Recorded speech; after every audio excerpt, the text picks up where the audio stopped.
Supercross Live on supercrossonline.com. Kevin and Jim wrapping up a great night of racing here in Atlanta, and it was a night of firsts. Start with those 250s, and it was Will Hahn's first victory. I had a hard time believing it was his first victory. Yeah, no, it was. I mean, that guy's been through so much adversity. I mean, just a great win for him, and he did it the right way. He went out there and whole shot it, collects $1,000 from Nuclear Cowboys and leads all the laps. Wilson did make a run at him though towards the end, but he held tough to come away with his first Supercross win in the 250 class. But you know what?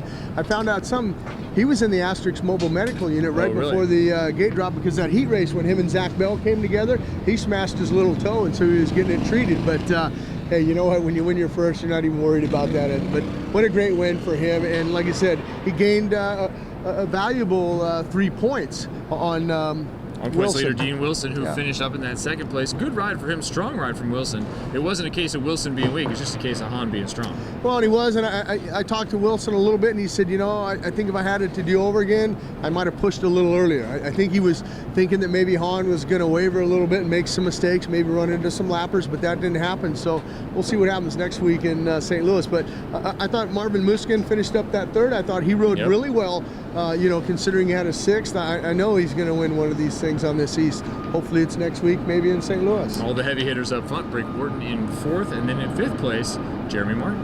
Yeah, Jeremy Martin rode really well. I kind of watched the start. He was, you know, him and Justin Hill, they kind of come together a little bit. I saw him in the heat race together, but he prevailed. Justin Hill got a fifth last week, and now Jeremy Martin gets a fifth for the rookie this week.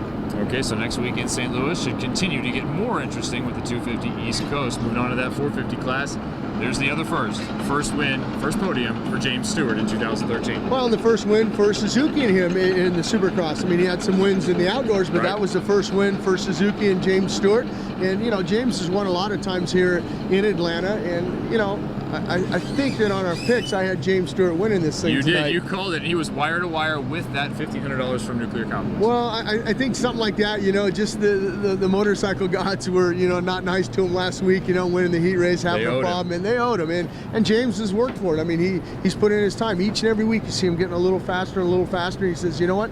I'm tired of these guys winning. He told me on the starting line, he said, you know, I'm winning this thing tonight. He was telling himself in the helmet, I'm winning tonight, I'm winning tonight, a whole shot tonight. And he did both.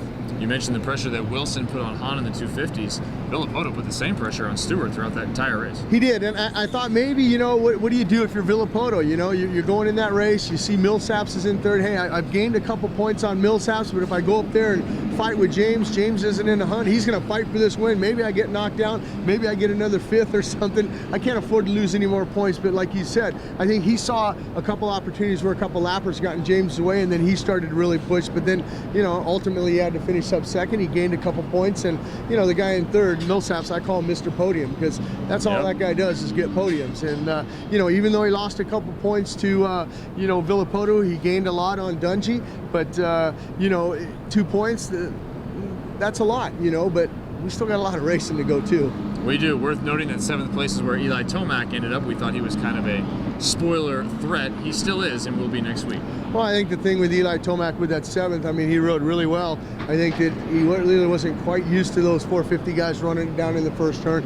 He didn't get a good jump out of the gate, but now he knows what to expect going into St. Louis, so expect Eli Tomac to possibly get up in that top 5. All right, you heard Jim mention it, St. Louis. You also heard him mention our picks. Those happen at the end of Supercross Live, our 3 hours of live practice coverage. I make picks, Jim makes picks, and the rookie, Kevin Windham, he's also up in the booth with us making picks. It's just part of what we're bringing you, this full package of Supercross coverage here at Monster Energy Supercross and Supercross Live. We'll see you next week in St. Louis.